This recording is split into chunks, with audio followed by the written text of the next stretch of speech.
Hello, everyone. Welcome back to Parental Vision Podcast. I'm your host, Tiana Caprice, and today I'm sitting down with a mom who actually talks about navigating the world of parenting while having a daughter who was born with half a heart and having a husband who was battling drug addiction.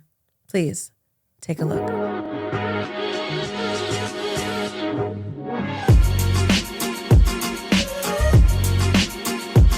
Hi, Michelle. Welcome to Parental Vision Podcast. Hey, so glad to be here. I'm so happy that you're here. Thank you so much for coming. Of course, you are so beautiful. Thank you. And so are you. I appreciate it. And I got to give credit when it's due. Thank you. Because I just love the boots. I love the sweater. You're killing it. Thank you. You're welcome. So obviously you're here because you're a mom. I am. So please, let's dive right into that. Tell me about your babies. So I have two girls, double M's. They're 8 and 6 years old, Amelia and Michaela. I love that. They are my babies. My 8-year-old is warm and fuzzy, and she just has a way with her where she's so inquisitive. And my 6-year-old is my miracle baby. She has half of a heart. She has hypoplastic left heart syndrome, which means that only the left side of her heart developed. So she's a living miracle, and, my girls are just everything to me. Oh, my God. Yeah. I'm already about to cry. This is... Get it together, Tiana. I'm sorry. That's beautiful. Oh, my God. So can we dive into that story a little more? How was that? How did that come about? When did you find out that she was going to be born with heart problems?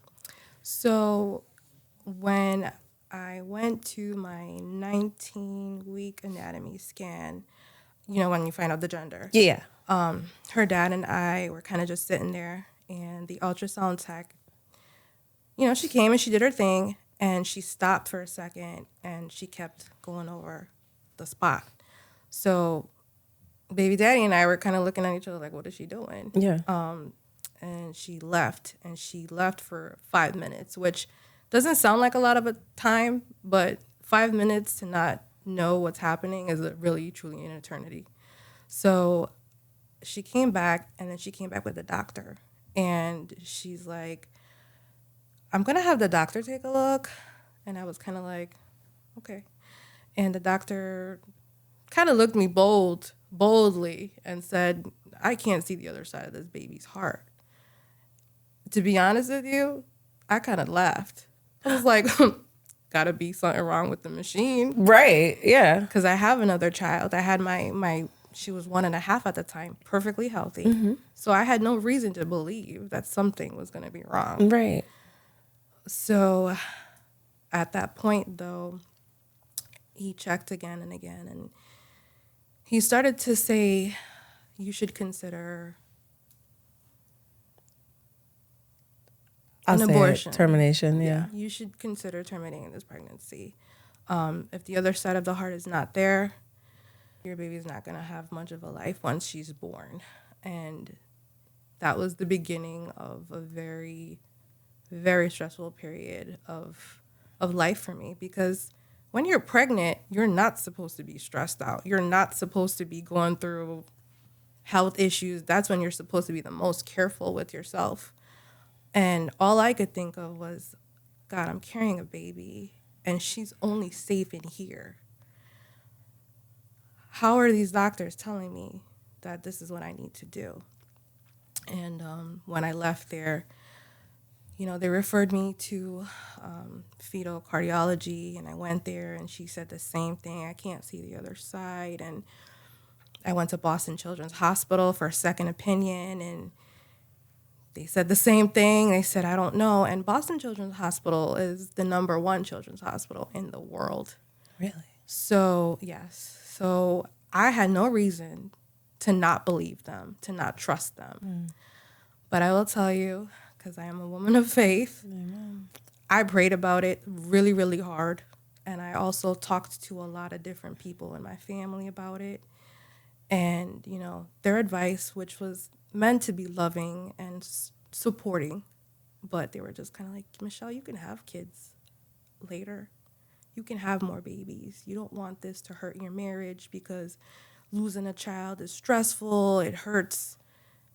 Yes, I know that all could be stressful, but how does any mother, regardless of the situation, really open up their mouth to say, yeah, just take it? Yeah. I couldn't. But at the day that she was born, I didn't realize what I was in for. I just thought like, all right, I'm gonna do this. I'm gonna give birth, and however long this baby lives, this is what it's gonna be. And I'm gonna love her through every moment of it, regardless. I went and I sat there with baby daddy, and I signed the paperwork with the surgeon. And he looked me in the eyes and he said, I can't promise you that this is going to work, but we're going to do our very best. And after that, it was the longest 12 hours of my life waiting to hear if my child lived or died. It got to a point sitting in the hospital where life, it's like, in-house counseling came out to me, and they started saying, sorry. No, it's okay. You might want to think about planning a funeral. And I sat there and I was just like, what the hell did I do to deserve this to happen to me, to my baby? And once I started praying, I felt like there's a purpose in this. Like, there's a reason that I'm here in this very, very moment. The doctor came out. The surgery was over. They were like, great, she did fine. She's going to be in heavy recovery, though. When I went to see my baby, she was covered in all kinds of wires connected to everything you could think of, pumping medicines into her. I didn't know this, but kids are also put on, when they're having like heavy surgery at that age, they get put on fentanyl. She had a withdrawal that she was coming off of. Like, my baby went through it. She really, really went through it. And then a few weeks later, they kept finding blood in her stool. And then the doctor told me her organs are not working correctly. She's not getting any blood flow in her stomach. And then her organs started to, they were going to die. Her organs were going to die. Jesus. So that whole pregnancy was wild for me. And then giving birth to her and then having to deal with that was just like, each step of that year was like, it was like a domino effect. Yeah. One blow after the other. But I got on my knees and I was like, you got to do something about this. There's no way that you're going to give me a baby that you're going to take away. And she had the surgery and they repaired the leak. And Michaela's 6 years old. She's running around. She's dancing her little butt off everywhere she goes. She's sassy. She really honestly is a living miracle, because if Boston Children's Hospital is sitting there telling you that I don't know what we're going to do. Yeah. You ought to believe them. But I mean, that was where my faith came from. And, I'm a believer. So, God really pushed me through those trials. But, as a parent, I know we all think that we get our mothering skills from auntie and grandma and all these different women in our lives, but we don't ever really become mothers until something's wrong with our children. Yeah. That first day that they're sick. Yeah. That first day that they're crying and you don't know why they're crying. Mm-hmm.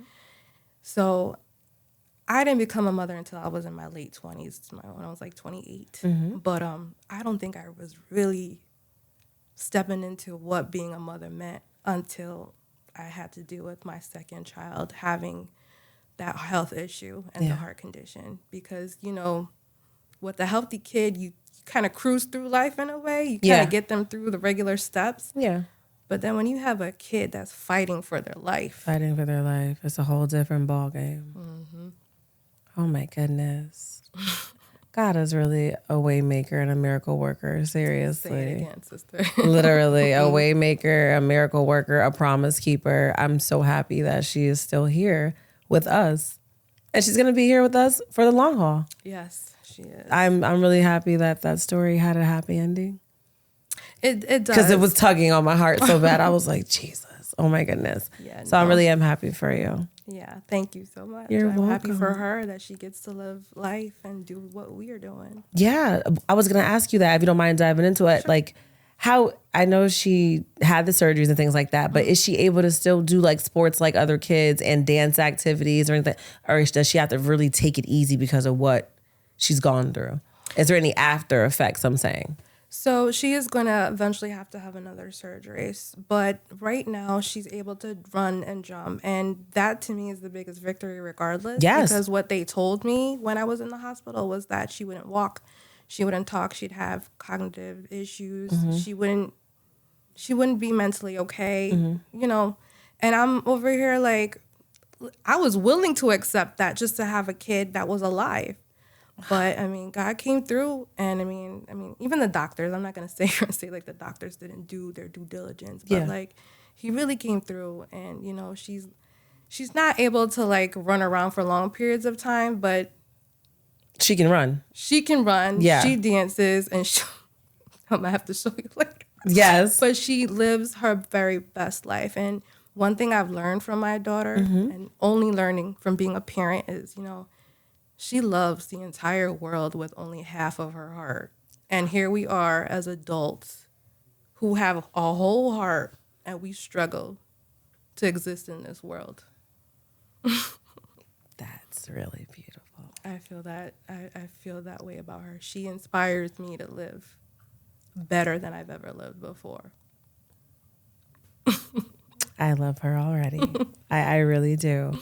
How many surgeries in total has she had? 3. 3, okay. 3 heart surgeries. My God. In a span of a year. Wow. Oh my goodness. December 2017, she was born.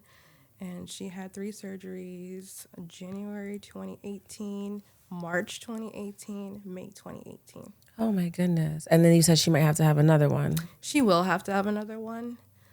Her condition, because of it only being half of the heart, they literally have to, I don't know if this is not the correct medical word, but they have to replumb her heart literally. So the way her blood flow is set up is like right now it goes to like her brain, her lungs, her organs. But if you were ever to touch her extremities, her fingers, her toes, always cold. So there's not enough blood flow. I see. Okay. But she's so small right now, and they need her to be older, taller, so that her body could kind of do well in the next surgery. And the statistics for that surgery are phenomenal. The kids are surviving. They're living normal lives. So if God did it for me one time and He did it for her, I'm trusting the process. He'll do it again. Yes. Amen. What is she like in school? She's very friendly. She's very sweet. Yeah. She's very kind. She shares. She's a lot of things that I was not as a child.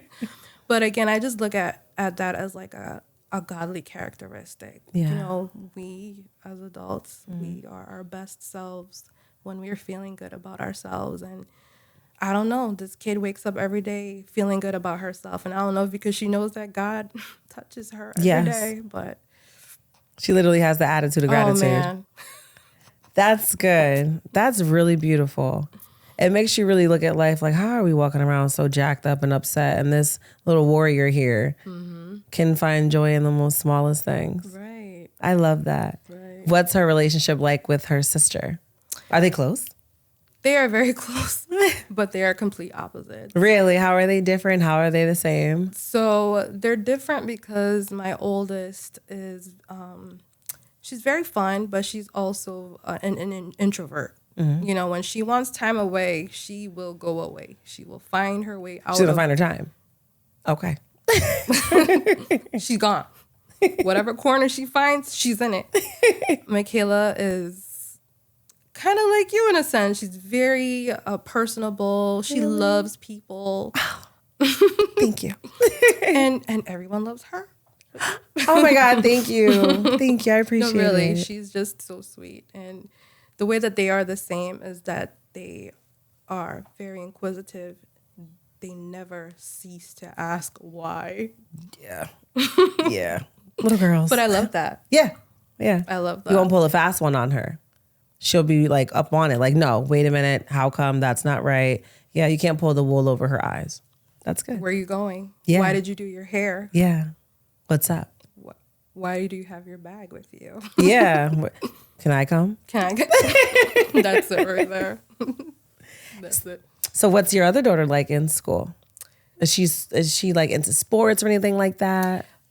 I don't know what it is, but my daughter is very studious. Good. It is good, but she's just not into like sports or anything. I wish she was, but she's just not. She loves to read. She loves to like learn new languages. She's learning Spanish on her own. I don't know where, kids are different these days. They're golder. Yeah, they're very different. Different. Yeah. Things that I cared about, like slime and the bugs outside or something. No, they don't want to do that. No. I try to like get my daughter outdoors. It works more so obviously in the summertime. Yeah. Because I don't want to be outside in the winter. I'm not a camper. I'm a glamper. I'm not going outside to build a fire with you. Nope. You want to build a snowman? I'll watch you from the door. side. Yeah, Talk like I about just, I was, I was more active like that when she was younger. Mm-hmm. I'll be honest. She can get me outside on a garbage, the garbage can top when you slide down. She could have got me to do it when she was like 3 and 4. Baby, you're 11. Rock on, sister. I'm rooting for you. I'm rooting for you, but Right. I believe that, I don't know how you feel, but you can piggyback off me. I believe that social media is really taking over the households, and I'm trying my hardest not to allow it to take over mine. How do you navigate? I'm mom. What I say goes. I don't care what you learn on the internet. I don't care what you heard. This is not Instagram's house. This is my house. How do you deal with that? How do you do it? A lot of affirmative action. Yes. Yeah. I am very active in watching what they're doing on their iPads. I'm looking at what they're doing on their phones. I know for a fact from myself that there has been times where I'm on social media and I get discouraged because I'm seeing something that I wish I could do, I wish I was doing. And I'm a grown woman. So I try to kind of like really look at what they're looking at content wise. Yeah. But they're not on Instagram. At one point, YouTube could even be so influential sometimes. Definitely. And it's not a bad thing, but I've seen them watching little kids playing. Yeah. And I'm like, you should be playing. Right. You'll watch a kid play, but you're not. Okay. I don't get it. Yeah. Right. Yeah. So we have conversations about that. Yeah. And I'm like, they're just doing it and they're on YouTube. You could be doing the same thing and outside. And what are their responses? Why? Why? So open-ended. Why? Yeah. Yeah. But I mean, they're good girls in the sense that if I answer their why, they will listen. And I love that about them because growing up, and I'm not sure, how it was for you, but for me in my culture, you don't question adults. What are you? I'm Guyanese. Guyanese. Yeah. Beautiful. I love that. My dad's Costa Rican. Oh, nice. And my mother's Black. And in Spanish. See it all. Oh, you do? Oh, everyone says that once I reveal what I am. That's so funny. Yeah. Where could you tell it at? Tell me. Your eyes. Everyone says that. That's so funny. Thank you. So in a Spanish family, you don't do that. And in a Black family, you don't do that either. So it's double trouble, baby. Oh, yeah. So I'm sure in a Guyanese household, we're not playing those games either. Understood. No. But I think not being able to ask why really kind of, it made me think a lot about decisions that I made as an adult. It never gets talked about, but, you're always having to be so polite and kind and don't embarrass me. And in all reality, you're kind of grooming your kid to not be able to make decisions that feel good for them. Yes. You have to hug this uncle because they want to hug you. You have to hug this auntie. And my kids, and this is the thing that I absolutely love about them, is that they're going to ask me why. Yeah. And I don't tell them that they have to. If you don't want to hug that person, you don't have to. No. You don't want to be touched by them? Don't be touched by them. Mm-mm. But culturally, it was always about you have to appear a certain way or else you embarrass your parents. Mm-hmm. Not necessarily just my parents, but like anybody else in the family. And it made me kind of develop this fear. Yeah. I was a people pleaser because this was how I was groomed to be. Yes, conditioned to be that way. Yes. It's so jacked up, though. Talk about Because it's hard to unlearn that behavior. How did you? Well, baby daddy, who was also my husband, passed away in November of 2022. I'm sorry. It's life, you know. But it was a major life-changing event for me. What it did for me was put me in a situation to kind of look at life objectively and see that the decisions that I was making was not helping. And the reason why I say making me look objectively was because he was only 47 years old. He was young. Yes, he was only 47 years old. And even though it was due to an addiction, I didn't necessarily grieve him because our marriage was not the greatest. But I grieved the fact that this person was not able to live the rest of his life. He got cut short at 47. So it was kind of like a swift kick in the ass. Like, you better learn to live, and you better learn to live the life that you want to live. Pleasing people has gotten you nowhere. It's gotten me nowhere. All I did is live under everyone else's feelings and what they wanted. Right. And I was not living my best life. I was just kind of like in the background of everything. Yeah. And I realized, okay, so nobody wants to be a widow at 35 years old. Nobody wants to be a single mom on purpose. Right. No. It's not what we choose for ourselves. Nobody chooses that. Yeah. So it was kind of like, you're going to let this be the narrative for the rest of your life? Oh, woe is me? Or are you going to do something? Because he's gone and he didn't have a say in it. So what happens if it's your turn and you don't have a say in it? You go back to God and you have nothing to show him for what you did in your life. And my girls deserve the world. And I'm not going to let the things that I struggled with generationally be the things that affect them. So that was a very pivotal moment for me in my life. It was just a short time ago, but all the change I needed happened at that very moment. I was like, I got to do this. Wow. I have to live. I have to love life. And life is going to love you back once you do that. That is true. Once you start loving life, life does love you back. Right. I love that. And I think you know that too. I do. I really, really do. I'm sitting here. I feel like I'm looking in a mirror. I do. I said that to a previous guest as well. I resonated a lot with the things that she spoke about, and I kind of see me in your eyes too. And I'm really proud of you. I don't even know all the changes that you've made, but I can see it in your eyes. You look happy. I am happy. Yeah, you look a little at peace, if you will. You do.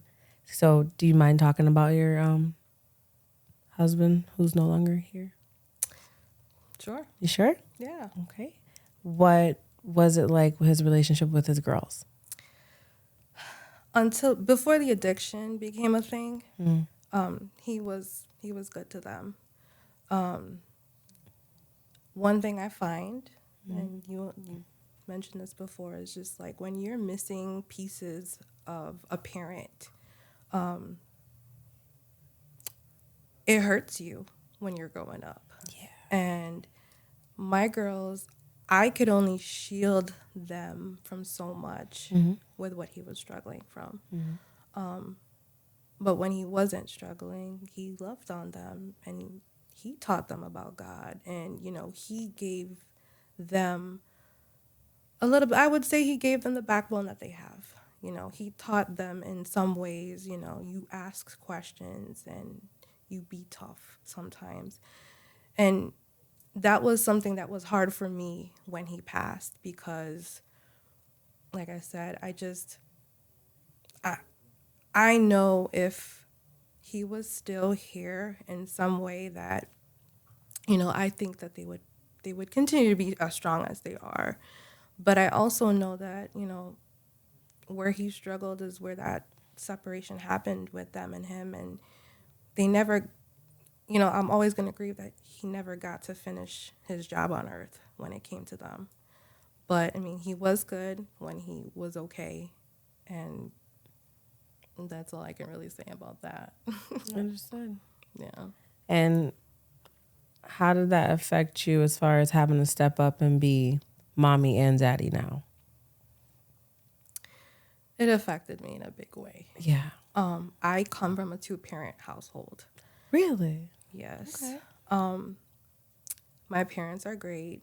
They've been married for 38 years, and it's great.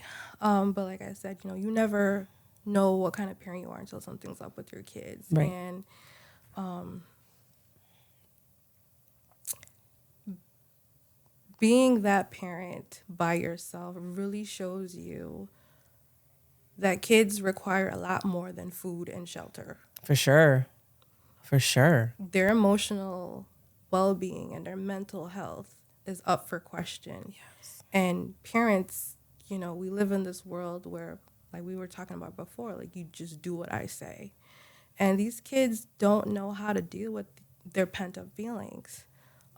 So I realized that being a people pleaser was a generational thing. It's what everybody else before me did. It's the way of how you are or are taught to be, I would say. And I didn't want that for my kids.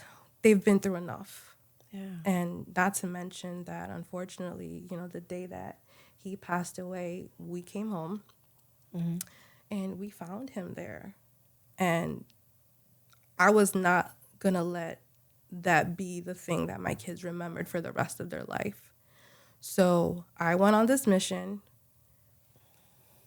to save my kids from becoming what he was. And not to say that anything was really wrong with him in that sense, but when a kid goes through something, or when you're traumatized and you're not saved from it, or you're not helped, that's where all the spiraling happens. That's where all the spiraling happens. And I was not willing to let that happen to my kids. So I stepped up. I became an advocate for their mental health. I put them in grief therapy. I started becoming their best friend, even though sometimes I had to kind of like draw the line. Yeah, yeah. But I mean, I was not willing to let my kids struggle mentally because of that. So even though I can tell you here, and you can probably speak for your own self, like, being a single parent is hard. I don't care how good you think you are at it. It is very hard. It's hard. It's hard. I feel the hardest thing about being a parent, because I'm going to speak universally for moms and dads, I think the hardest thing about being a parent is trying to heal your own inner child while raising these kids. Yes. It is very difficult. It is a daily struggle. Because even with me, like how I turn my life around, I still struggle with that. The inner child, it hurts. And if you don't get a hold of it and get up here and in here correct, we're not going to be good for these kids. That's right. So I think that's amazing that you actually look for coping mechanisms for your kids and you're open to therapy. And because I feel like in the era we grew up in, everything that happens in the house stays in the house. You don't talk about anything that goes on and, your feelings, why do you feel that way? What do you have to worry about? You have food, you have shelter, you have this, you have that. Yeah. There's nothing wrong with you. And I feel like a lot of times if the parents of our generation would have really took more time to sit down, like, what's wrong? Are you okay? How can I help? How's your mental? And like really like gauge our situation. I feel like we would have turned out, well, for me, a little different. Oh no, I agree with you. I think it's important to do that. So I think that's amazing that you're open to your daughters seeking help and talking. I have to be. I mean, when you think about how we're trying to parent now, like the things that we've been through, if we had that outlet, that coping mechanism, maybe some of our choices would have been completely different. I know for a fact. Love my mom to death, but a lot of the times her parenting was kind of like, Mom, I'm tired. Well, I'm tired too. Oh yeah, my mom too. Yeah. So there was like no space to be. Yeah. And I'm trying to make the girls kind of, if you want to cry, you cry. Yes. If you feel sad, you feel sad, and it's okay. And I'm not afraid to cry in front of my daughters either. No, I feel like there's this idea that we as women have to be so strong all the time. But what you're really doing is making your children feel incapable of sharing their emotions. Or feeling their emotions. Or feeling them. Yeah, that's true. And I feel at times like crying for me was so therapeutic, but when I would cry, sometimes it's like, do you want me to give you something to cry for? So it was. Yes, I hated that. By the way, just disclaimer, parents, I didn't like that. Yeah. Okay, so continue. You feel your emotions, and you let the girl see you. Yes. What's that like? That experience? It's nice because now they also know how to be empathetic to others, and they're very loving about it, which I'm all about the soft girl era right now. Me too. Hi. But, I let them know, like, it's okay to feel this way. Yeah. You don't need to sit here and harbor these things inside. Yeah. You don't need to always be strong, not to be completely overly biblical, but, the Bible says in Philippians 4:13 that I can do all things through Christ who strengthens me. Sometimes you need somebody to strengthen you. And how do you get that strength? By letting it go so he can fill you up. That's right. Cast your cares upon the Lord. Lord. My kids, get it all out. Yep. And what happens after a good cry? You feel good after. I feel relieved. I don't know about anybody else. Yes, you're good after a good cry. So you know what? Why hold it in? Absolutely. You're going to feel good regardless after.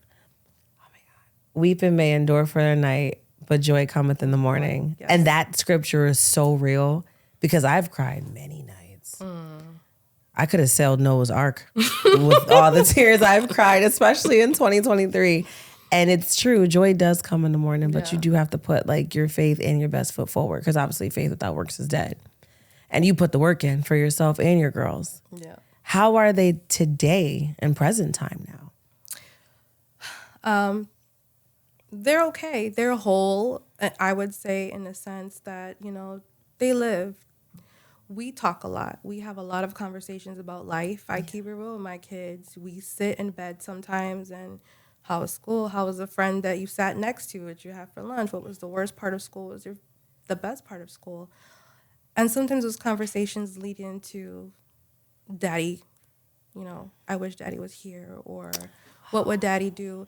But those conversations are important to have. I don't want to erase the fact that their dad was a person in their life.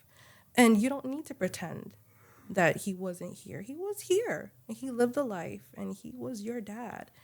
But again, those conversations I feel are so important. They empower them, and, they get it all out, and they're normal. And I think that's what parenting really is all about. You got to take yourself outside of the situation sometimes and kind of look at it objectively and be like, if I don't do this, this is what my kids are going to struggle with. And they're just living their very best life right now. They're probably on their iPads right now. Probably. Dakota probably is too. So it's okay. It's okay. Yes. Oh my goodness. Your story is amazing so far. I just have to say. No, it is sad, but there's like at the end of the tunnel in your story. So I can appreciate that. And you should too. Hard sometimes. Absolutely. How did you cope with the passing of your husband? I know you mentioned that the marriage wasn't so great, if you will. Right. Do you mind talking about that part of it? No. I've healed from it completely. But that's another thing that drove me to want to be a better mom and to be the mom that cares about every emotion and feeling. Again, I grew up in a 2-parent household, so I was conditioned to believe that family is everything, and you have to have a dad and a mom in the house. And again, culturally, you were made to feel ashamed if something happened, or look at what happened in her household. So I always felt, in a way, that I kind of had to stick around in the situation. And it was hard. It was really, really hard, because I feel bad for what I'm about to say. Well, you're talking to me, so say it. Part of me knew that I shouldn't have married him. Having kids with him was fine, but a big part of me knew, like, why are you doing this? Really? Yes. Can I say something? Of course. I think that in hindsight, us as women, we know. Like, We do. I'll say, I'll give us a salt grain. I'll give us that small of an amount, or a pillar of salt. We know even that amount when somebody's not right for us. But I feel like as women, more than that, we fall in love with the idea of who they can become, the potential. Yes. And potential will have you jacked up every time. Mm-hmm. I will never fall for potential again. Potentially, it would never happen. Like, it's not going to happen, because you're in for a world of trouble. Like, no one has ever met my dad. I'm 33, and I was in a 8-year relationship. I was engaged. Mm-hmm. And those other ones don't even count. I'm sorry. But I've dated, throughout the space of navigating my life now. But I will say no one has ever met my dad. Mm-hmm. So think about it. If I was engaged and I had a baby and I was in a relationship for 8 years and you didn't meet my dad. Right. Part of you know. If I'm not willing to let you meet my dad or my parents like that, then obviously I shouldn't be doing this. Mm-hmm. So how did you push past that, that barrier in your mind? Like, I know it might not be right, but I'm still going to do it anyway. Honestly, it was just simply for the fact that I had a second child with him. Oh, okay. So I was kind of like, I guess I'm doing this. And it was a big commitment, obviously. Like, you don't just get married just to get married. But I knew it. I knew deep down inside, I was like, this is not going to be what I think it's going to be. And I tried everything in the book to make it work with him. He was a serial cheater. There was the drug addiction. He was still into the streets. And we have an 11-year difference. I might want to share with you there. I'm 11 years younger than him. So for me, I'm like, bro, as old as you are. You cheating. You lying. And you in these streets. What are you doing? What are you doing, sir? And I was just kind of like, so then that made me become the mature, extra momish wife. Also, I became a person I didn't want to be. So, just dealing with all of that, and then still wanting to see the best in him, still wanting that potential to come out from somewhere. It's got to come out at some point. Coupled together, it was just a recipe of disaster. And I think we both kind of knew, like, we were just trying our best. Like, he didn't want to be there. I didn't want to be there. But we wanted to be parents for our girls, because he had a really tough relationship with his family growing up. He was heavily abused, violently abused. And he was kind of like an adult his entire life, searching for love in all the wrong places, wanting to be recognized in the streets and having a name. And validated. Yeah. Validated. And in a sense, like, I wanted to be protected by someone. So I hung around thinking, like, he's going to get it eventually. And he'll figure it out. And he never got it. Not to make an excuse at all, because I'm not. But I am a recovery case manager. That's one of my other jobs. Oh, wow. It is, yeah. I love that. Thank you. So do you think that because of what he went through as a child, is that why he turned to drugs? Because he couldn't handle the memories, the recall, or anything like that? Do you think that he was like, trying to mask something, if you will. Yes. You do believe that? I do believe that. Did he ever talk to you about it at all? He did. We had a lot of conversations, which is another reason is why I stayed as long as I did, to the very end to say.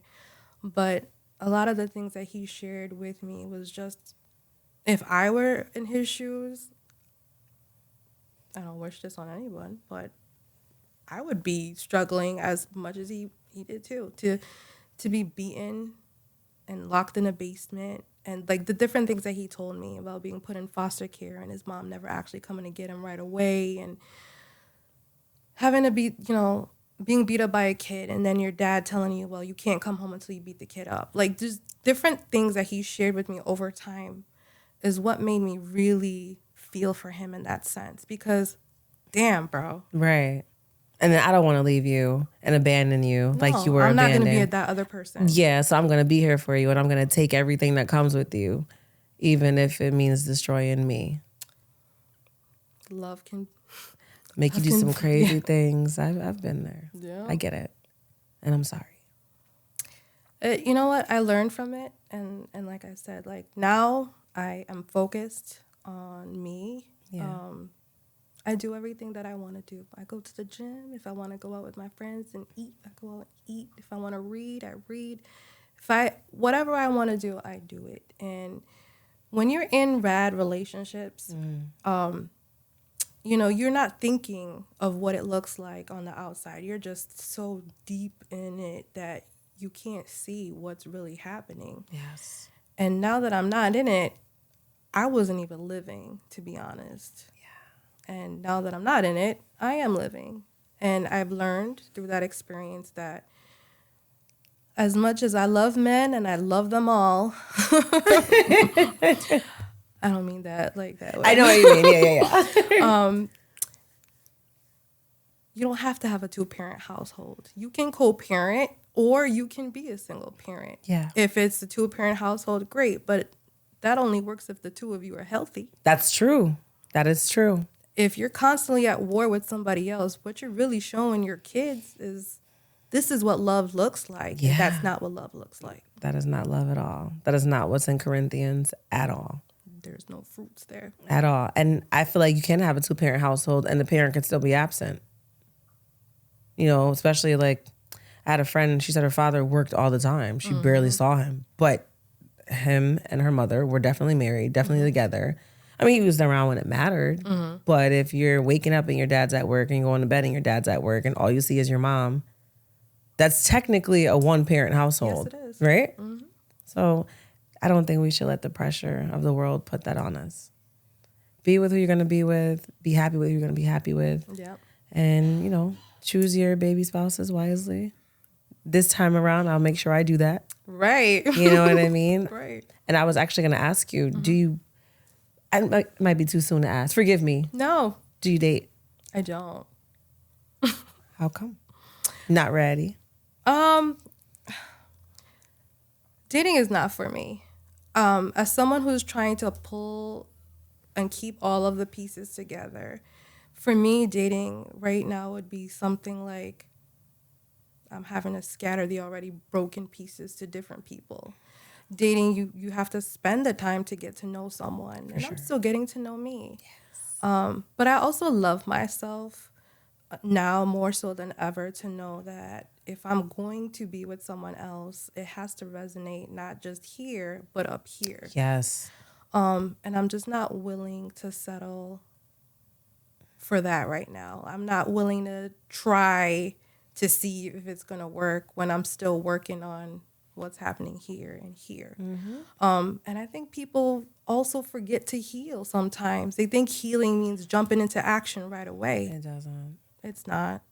It doesn't. And it's not sitting in a field of dandelions wishing upon a star either. It's the ugly cries at night. It's the tears on your journal when the ink runs down the paper. And it's you just sit in your room sometime in silence because you just want your mind to be quiet. Yeah. I understand you. I do. But my heart's set in a good place, and I'm taking care of my heart. And, God is going to do what he's going to do, and I'm okay with that. Amen. I don't have to look. The Bible says he who finds a wife. So he got to come look for us or me. That is very true. Yep. I'm a firm believer in that. If it's meant to be, it'll be. That's it. And what's meant for me won't pass me by. That's right. I love that. Yeah. This is such a healing conversation. I'm glad it's for me too. Absolutely. You make my spirit so happy. So now I want to ask you, some hypotheticals. Sure. When your daughters, when they're older and they were to bring home someone that you don't approve of, you're going to tell them straight up or you're going to let life take its toll? I got to let life take its toll. Really? My mom told me, first of all, Mom, I love you. She hated every boyfriend that I had. Oh. I can't tell you one of them that she ever liked. What? But my mom also was honest to the point where she saw things that I didn't see. So she was like, you're going to figure it out no matter what I say, but I'm going to tell you. And with that, even her being honest, I had to learn. Yeah. And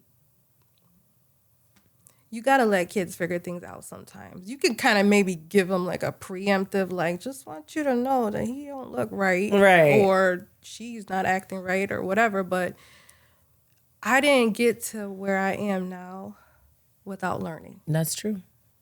So you're going to have to struggle. And I'm going to be mom, and I'm going to be there for you when you struggle. I'm not going to sit there and tell you I told you so. I'm going to pick you up. Dust you off. Yeah, we're going to dust you off. We're going to dry those tears up. And whatever happens, happens. That's the only way we learn. And that's how God treats us. That is very true. Yeah. Wow, you're right. It's like a light bulb just went off in my head. That is very true. Like, come on home, baby. Let's get you back together and let's look at this and figure out how we can make better choices the next time around. It doesn't matter as long as you come home. Doesn't matter as long as you come home. Yeah. I love that. that was dope. Yeah. I have another hypothetical. Yeah. So if your daughters brought home a partner of the same sex, how would you feel about that? You're going to get me in trouble? No, not at all. This is open space, judgment free. Everyone's entitled to their opinion. It's fine. I would be disappointed. Okay. But I would never hurt my children over my opinion. I developed my opinion based on my belief, but I had to come to that belief to feel the way that I feel now. And same like what we were just saying, God is not looking at you and saying, why do you believe this? He's looking at you to see how your heart is, what your heart looks like. Yes. And you got to love the sinner and not the sin. So that's how I feel. If my daughters were ever to say, like, Mom, I like a girl, like, of course, that red flag is going to go up like, nah, fall on the play. But I wouldn't sit there and make them feel bad about their choices. And I'm going to love them regardless. I love that answer. You're not going to get in trouble. Yeah. I love that. Was a good answer. You're going to love them regardless. Sometimes. No, it can be. But I feel like when parents throw their kids out and bash them for being gay, I feel like you're more fucked up than a person who's just like, look, I don't agree with it, but I love you anyway. Yeah. You can work with that. But when you toss your kids out to the wolves, it's like, where's the love? Did you ever love me? Or do you love me as long as I'm choosing who you want me to choose? Exactly. And that is my issue with that. But it's all good. Yeah. Yeah. I love my girls regardless. I mean, what are we doing if we're not loving our kids? We're just making them pray to the world. Making them pray to the world.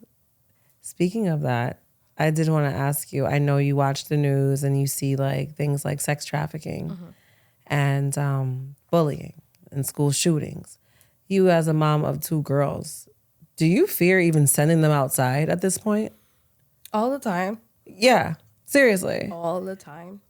One of the biggest things that has happened in the last couple of years was last year they were at a different school and they came home one day and they said, Mom, you know what we did today? And I said, what? And we did a drill for active shooter. And I was like, why would you do that? But they got into closets and cubbies and whatever, and it was like a scenario that the school was playing out to kind of prepare the kids just in case. And I was just kind of like, I boo-hooed the heck out of myself after that because I was like, I can't believe this is what my kids are learning. So, yes, I do fear sending them out in the world, but can't have the spirit of fear.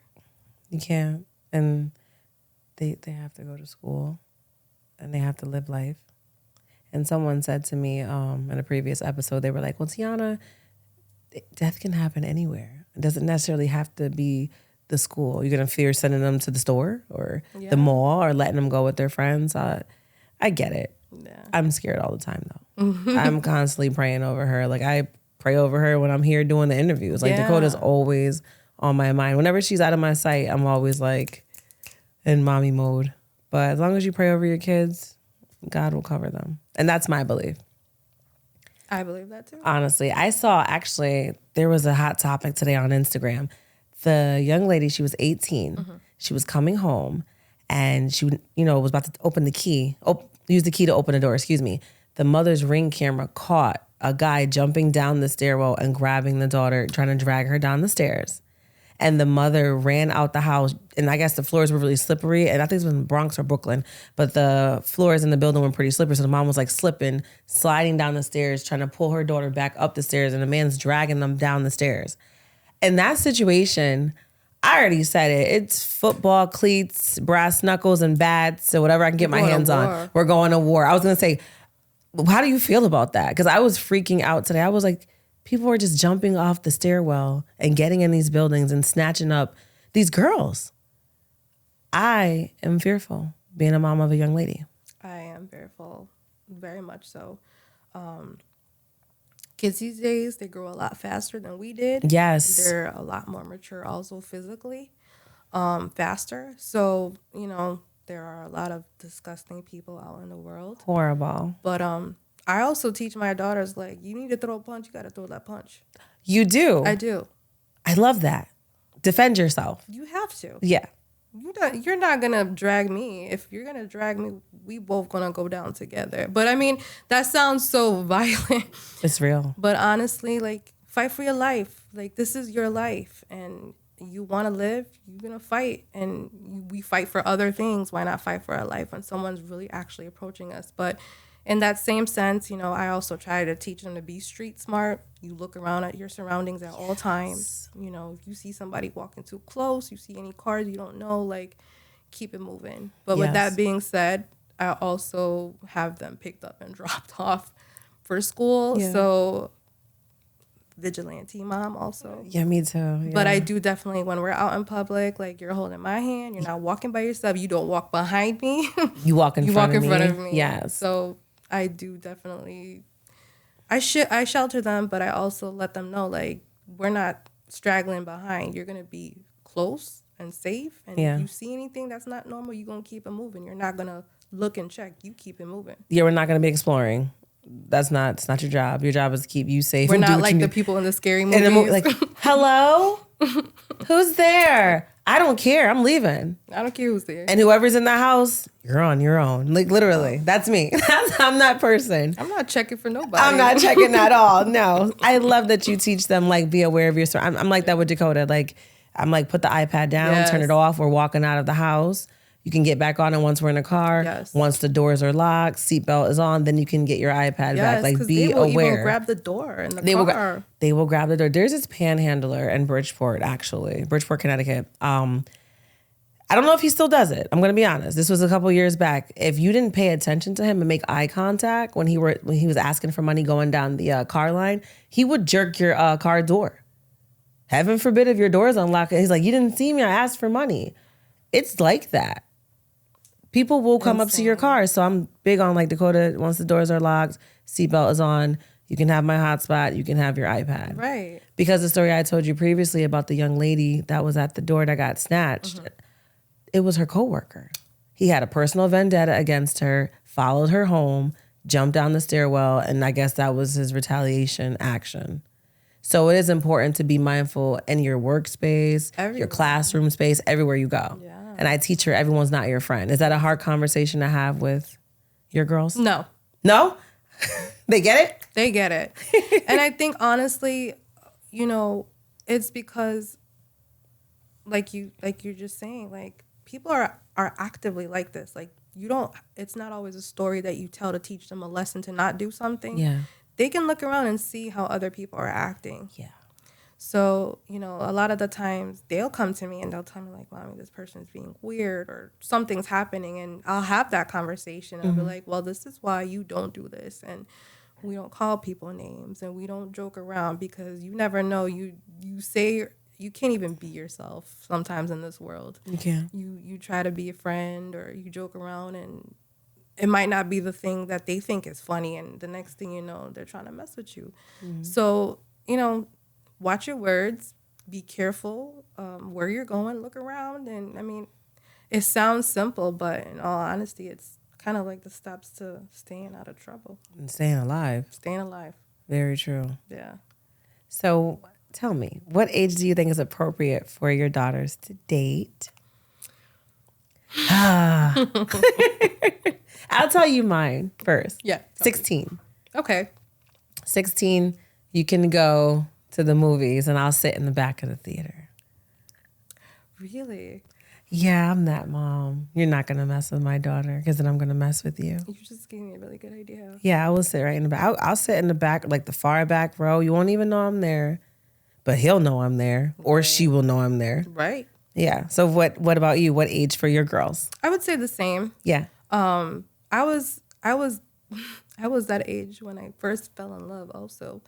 So my mom let me date. And I'll tell you, even though the relationship that I had with my husband wasn't the greatest, that first relationship was actually the relationship that set the tone for what I want to be now in the soft girl era. He was a really good guy, really sweet, really caring. And, sometimes you gotta let young ladies get to know, these young boys or whoever their partners is to kind of figure out like what you really want in life. Like what are you looking for in a partner? Maybe not today, but when you get older. And you don't know that until you give them the opportunity to really.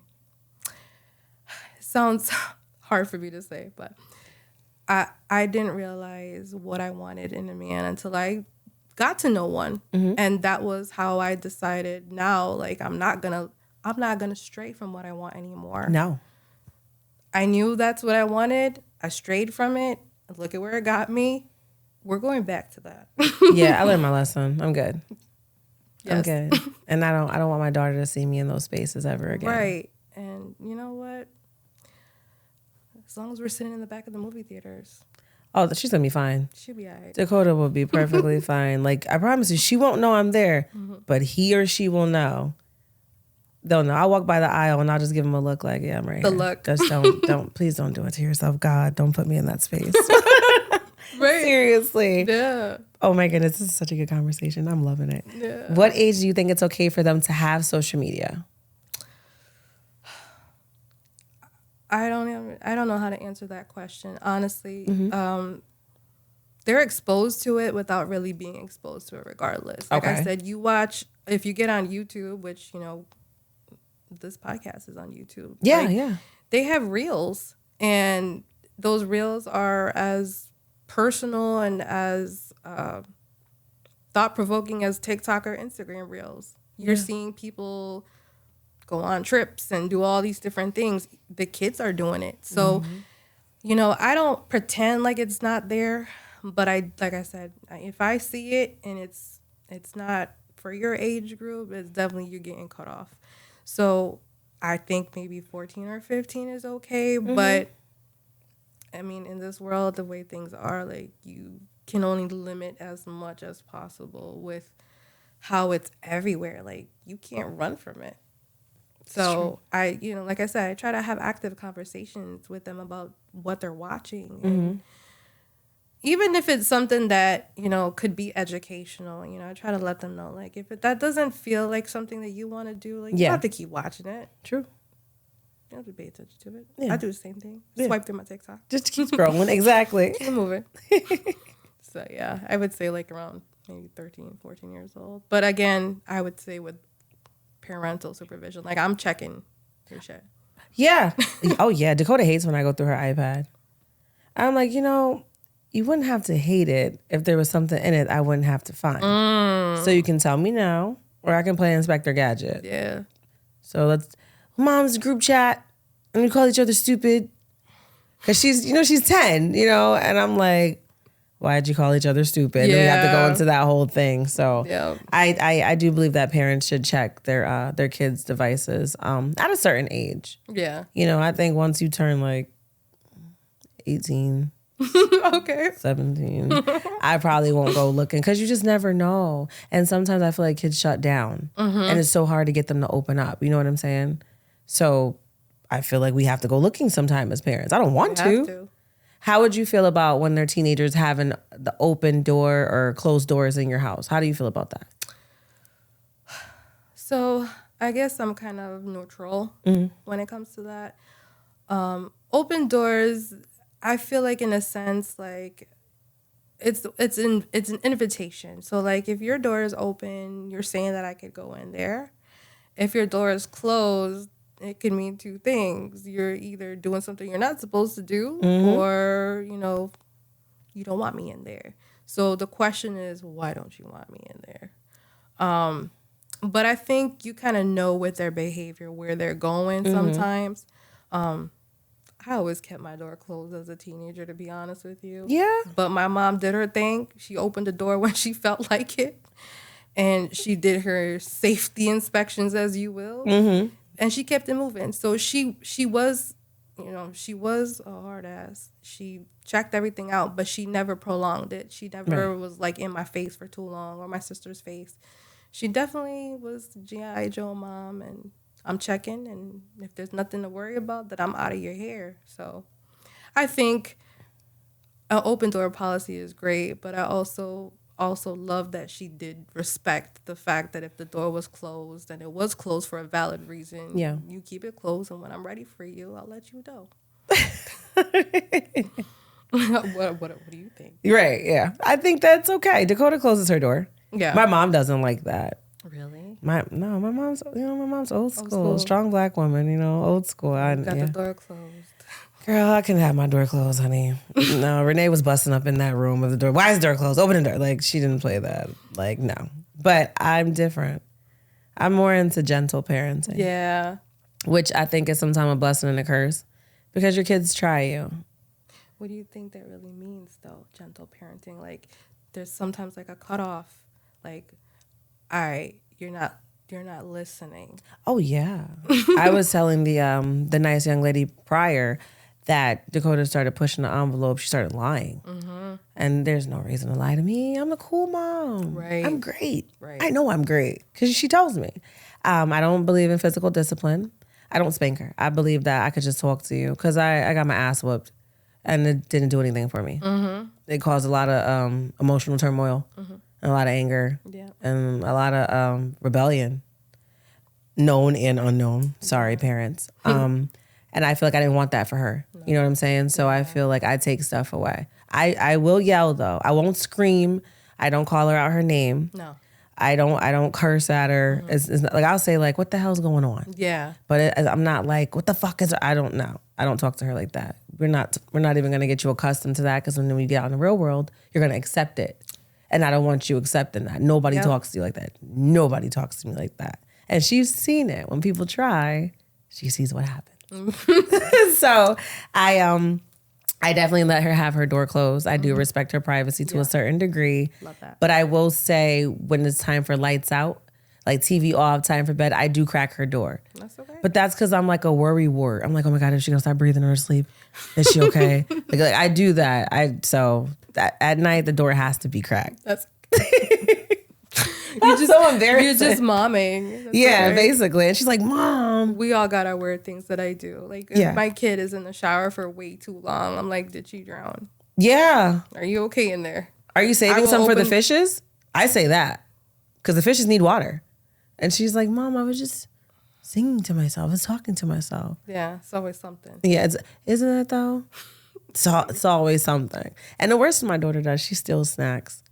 She's a snack bandit. Really? Yeah, Dakota's a snack bandit. Yeah. What's her favorite snack? Oh, everything. But if we're gonna go down the list, chocolate brownies, the muffin ones, the chocolate chip brownie muffins. Excuse me. What? Yeah, she loves those. She loves Reese's Pieces, Cinnamon Toast Crunch, and Fruit Loops, and the brownies with the sprinkles. Oh my god! They sell them in the stores. Like the cosmic brownies or something like that. Yeah, with the colorful sprinkles. She loves that. And Are I found all kids the same? Literally.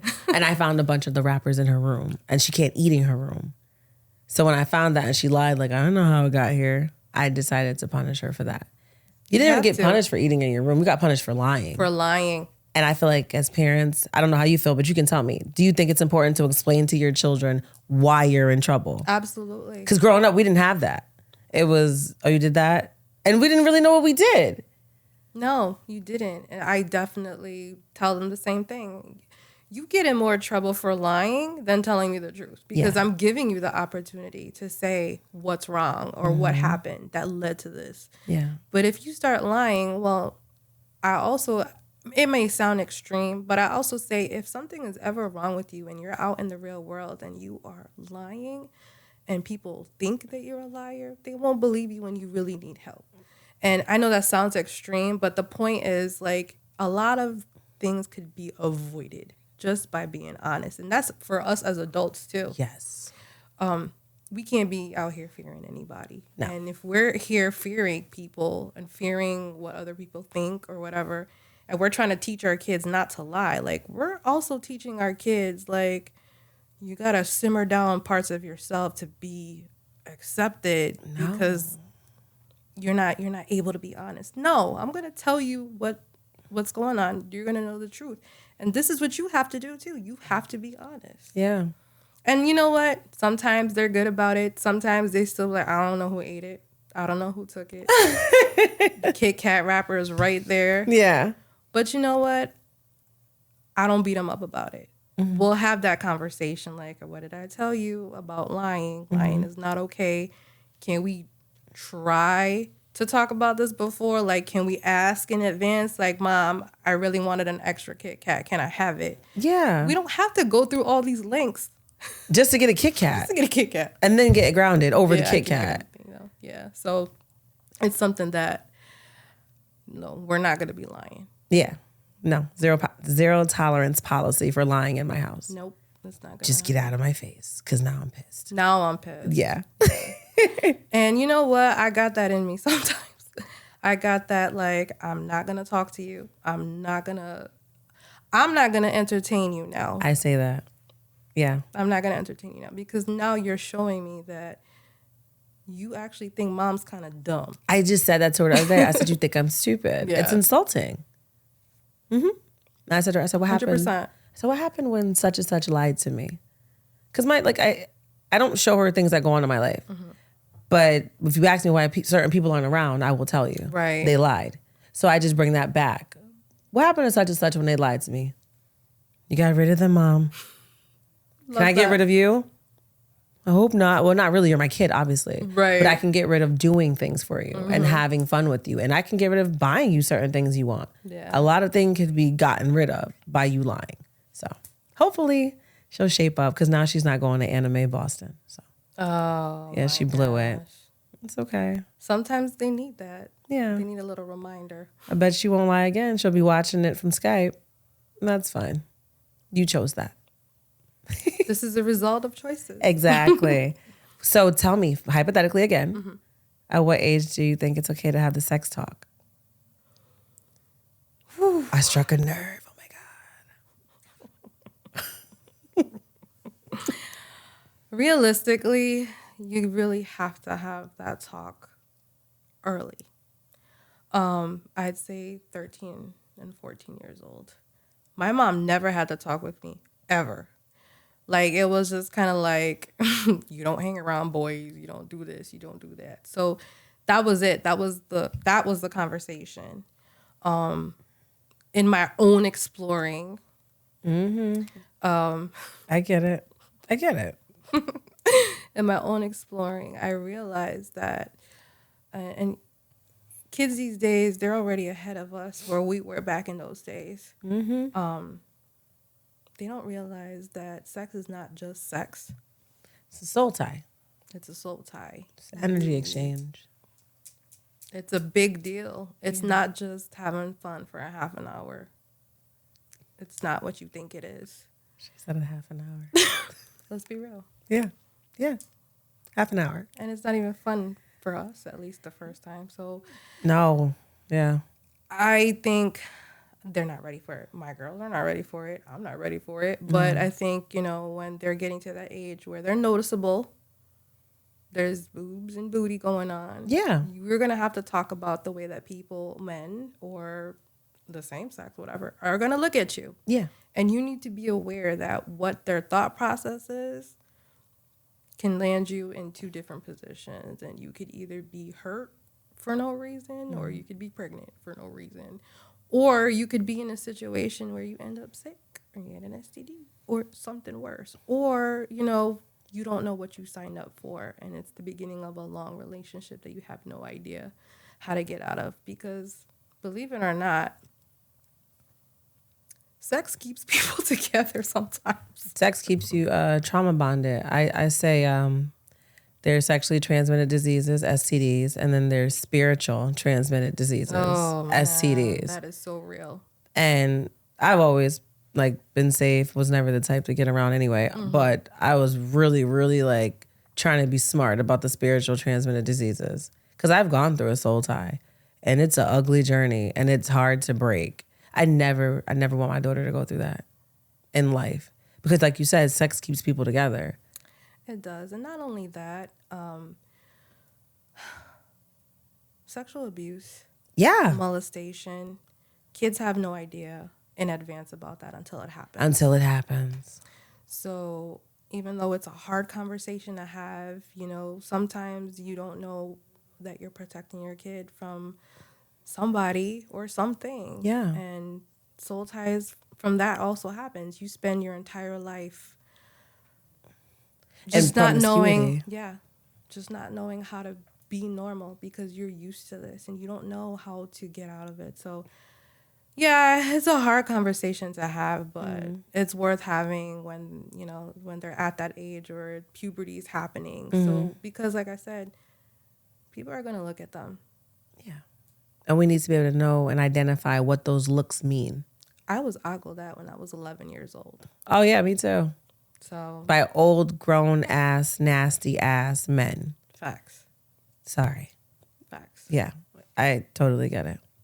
And we don't want that for our girls. So we just got to get them in gear and ready to identify it and know when something's not right or know when something is right. Right. And always make them comfortable to come to us no matter what. Yeah. Good, bad, and different. My and door's open. You open. are going to choose to do that. Well, this is what you need to do. This is what you need to do. Exactly.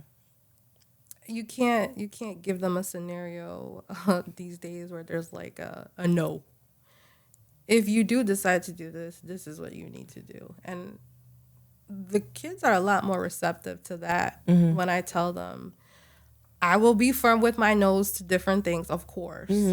But when you're talking to kids about protecting themselves or something that might seem fun, but we're not making it fun because of the way we're talking about it, you kind of have to give them that option to realize, if you're going to make this decision, if you're going to go this route, just know that these are what the repercussions could be. Right. But if you chose to walk away from the situation, there's nothing wrong with that either. That's true. You have to be as open optioned as possible sometimes. That's true. And about the drug talk. They were so young when their father passed away, though. Yeah. So are they not even aware that he had an addiction, or are they aware? They were aware that he had an addiction. The last year of our marriage, which was in 2022, he passed away in November. But that last year was the hardest year for me and for them. It was the year that I could no longer shield them from it. When he was going through it, he was in heavy denial.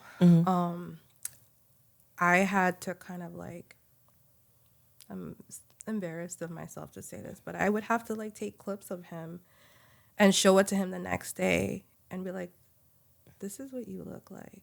And he would be like, why would you do that? And instead of like, oh shit, that's me. yeah, he would just get angry about it. So I couldn't have open dialogue with him about it. So I would have to literally, like, when he wouldn't do it in front of us, and he wouldn't do it in the house, but he would come in from wherever he was and just kind of be like bobbling around. So I would have to tell the kids, like, it's time for us to go in the bed, or we're going to the room, or we're going to play in here.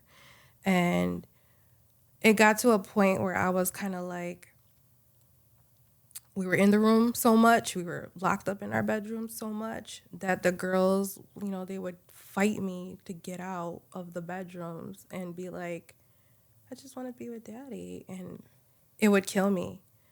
And, a couple of times they're like, kids, they'll make up any scenario sometimes. Like, I gotta use the bathroom. And I'd have to let them out. And a couple of times, they saw.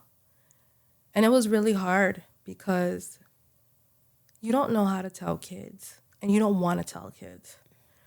But the conversations that we would have, or the things they would say to me, let me know, like, they saw a whole lot more than I realized.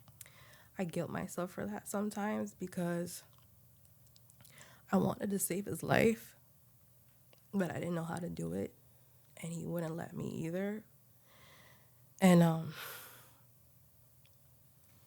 they would say things to me like, Mommy, daddy's outside sleeping, like standing up and sleeping. So I would just that's what they knew. They didn't know that daddy had a drug addiction. Mm-hmm. They didn't know what it was. They don't know the name. Daddy was sleeping. Daddy was sick. And daddy was like that because he wasn't taking his medication. He was in outpatient rehab, but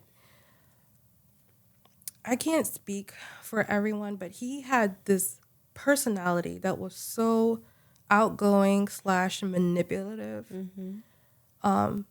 That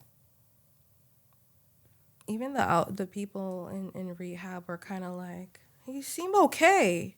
And he was able at times to kind of convince them that he was okay. So it was just kind of like,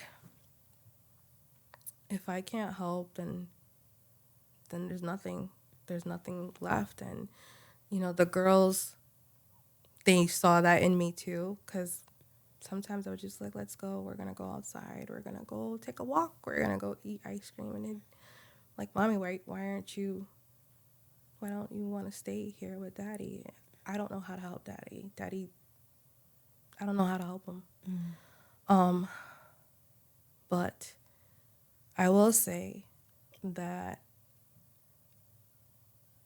experience really, really made me understand that people don't ask for drug addictions.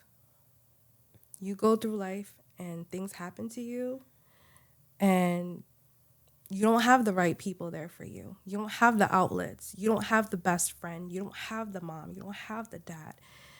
And when you don't have anything else, we are human beings. We're made out of flesh and blood. Like, we crave love. And when you're in pain and you don't get that love, what do you want? You want something to stop that pain. And this was a human being, regardless of our differences, regardless of, how bad things were. This was a human being who was in life just wanting to be loved and accepted. And he just wanted the pain to stop. And, like I said, I don't tell my kids what it was or what he went through, but, I also realized that why I am so protective of them now is because they saw too much. Yeah. And for what we've been through, my kid with her heart condition and mm-hmm. then losing him, and they saw him, like that. And I'm very protective of my kids. I'm very much aware now more than ever that this is my job. This is my full time till the wheels drop. Mm-hmm. This is my job, to be your mom and to love you through everything in life, because that lack of love leads to so many other things. And you know what? We're in great positions now, right? We're working on ourselves and mm-hmm. we're healing, but It took a lot of work for us to get here. It did. And if I can cut their time, because they're still going to go through things in life regardless, we can't save them from everything. Mm-hmm. But if I could cut that time in half, I'd consider that I did something great for my children. That's right. I mean, how do you feel about that? I feel like you're absolutely right. I swear, I feel like, I always say to myself, I feel like I went through hell so my daughter can go through heaven. Wow. And that is really how I truly feel. Yeah. And I was talking to my therapist the other day, and I was like, I've been through so much. And she was like, but Tiana, you got through 100% of all of your bad experiences. I love that. She's right. Like, literally. And I was in the mirror today, I was doing my makeup, and I was like, you made it through everything that was intended to either take you out of this world or break you. Look at you. And I'm doing great. And I feel like I did it for her. So I can't save her from everything, but I think I saved her from enough. Yes. I think I was a sacrifice for my daughter. You were. And I'm okay with that. I'm okay with that. We'll take one for the team. Absolutely. And I would do it again if I had to. I love her. Of course. I do. You're going to make me cry. Oh, my God. Oh, my God. So I do, before we wrap, I do want to ask you, sure. Michelle, the woman, seriously, how are you? I am better than I've ever been. 37 years old. My entire life, better than I've ever been. Putting aside the relationship that is no longer here, putting aside children, I spent a lot of my life, like I said, living in people-pleasing mode. It took me going through these things, as hard as they were, to really realize, like, I'm important too. You gotta love yourself.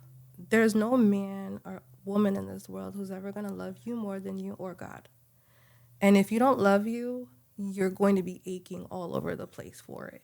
And that's what all of my relationships were like, not just with men, but with family. I wanted to be so loved and accepted that I was willing to get beaten up over. And I'm not talking just physically. I was willing to take whatever to be around the people that I loved. Right. But they didn't love me But back. they didn't love me back the way that I deserved to be loved. They loved me in their own way, but it wasn't the way that I deserved. So now that I've gone through these things and seeing life through a completely different scope, I care a whole lot more about me.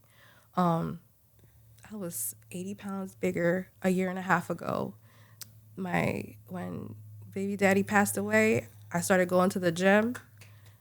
Listen, I do my hair. I do whatever makes me feel good about me. Yes. I do it, and I'm happy.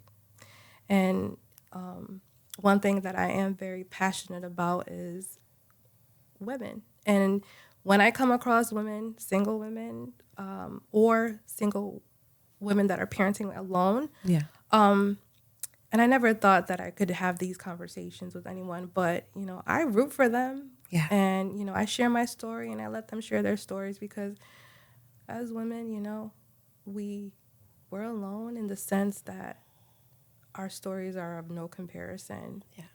And everyone's story is important. We just don't get to talk about it. You never know how strong you are until you actually tell your story. So when I heard you talking on another episode about what you went through, I was just kind of like, love her. You really are truly strong. You are amazing. Oh, God. Thank you. No, seriously. I appreciate it. I really do. And I feel the same way about you. Oh, thank you. Seriously. Yeah. But to finish answering your question, I am so happy. I'm at a great place in life, and I know that when God sends all the things that belong to me, I'm going to be ready to receive it. And that's good enough for me. Amen. Oh my gosh. This was such a beautiful episode. I'm like all misty. Oh. Trying not to get my lashes wet. But, I know, me too. But thank you so much for taking the time to sit down with me and share such a powerful story. Of course. It was great to be here. Great to hear about your story also. Thank you. You're an amazing mother. Thank you. Your daughters are so blessed and highly favored to have you. I appreciate that so much. You're very welcome. And you keep striving and you keep going. You are literally a walking earth angel. You too. Thank you. And I absolutely adore you. I adore you, girl. Glad to be here. Absolutely. So thank you again. Thank you. Okay. Everyone, that's a wrap for Parental Vision Podcast. Once again, I'm your host, Tiana Caprice. Until next time, bye.